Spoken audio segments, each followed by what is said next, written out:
My name is Michael Waddington, and I'm a criminal defense attorney.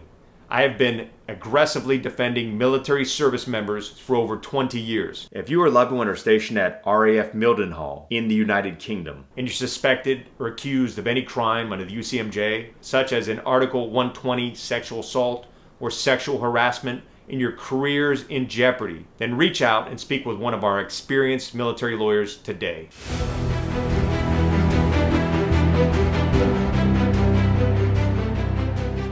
If you are accused of any serious offense under the UCMJ, such as a UCMJ Article 120 sexual assault, then you should be concerned. Right now, the military is waging a war on sexual assault. You can expect a zealous and determined prosecution team coming after you and trying to win their case. These elite military prosecution teams are well funded, well trained, and bound and determined to win convictions. They are on a mission to prove to Congress that the military does not tolerate any form of sexual assault, domestic violence, or sexual harassment. Military prosecutors will be relentless in seeking a conviction and serious jail time once they have you in their sights. To make matters worse, under new laws that went into effect in December of 2023, the new military justice system is victim-centered.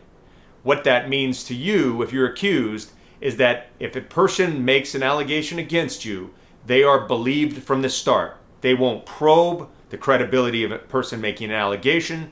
They won't look for any evidence that could disprove the allegation. They're taking anyone who claims to be a victim and they're taking their word for it. That also means that people who have made false or exaggerated allegations will not be punished, even if their allegation is proven to be false.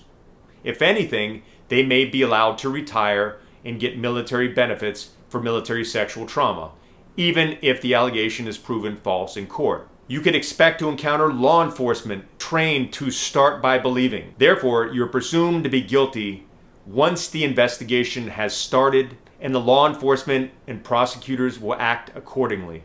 Yes, that cuts against your constitutional rights, and that cuts against what our country was founded upon and what we stand for, but that's what you can expect in the military justice system. In this new victim-centered approach, the victim, even if the victim is a lying victim, plays a key role in determining what happens to you. What could end up happening is in a case where there's no evidence, or if you're in fact innocent, the victim may still insist that you get some sort of punishment. Even if you're innocent and there is no evidence, do not be surprised that you end up at a court-martial, an administrative separation board, or receiving some sort of negative paperwork, such as a letter reprimand. If you are under investigation for any crime under the UCMJ, then you need to stand up and take responsibility for your defense. Don't become another statistic. Don't play the victim. Don't sit back hoping that someone comes to the rescue or that things are going to work out. It's time to stand up, fight for your freedom, fight for your career, and fight for your reputation.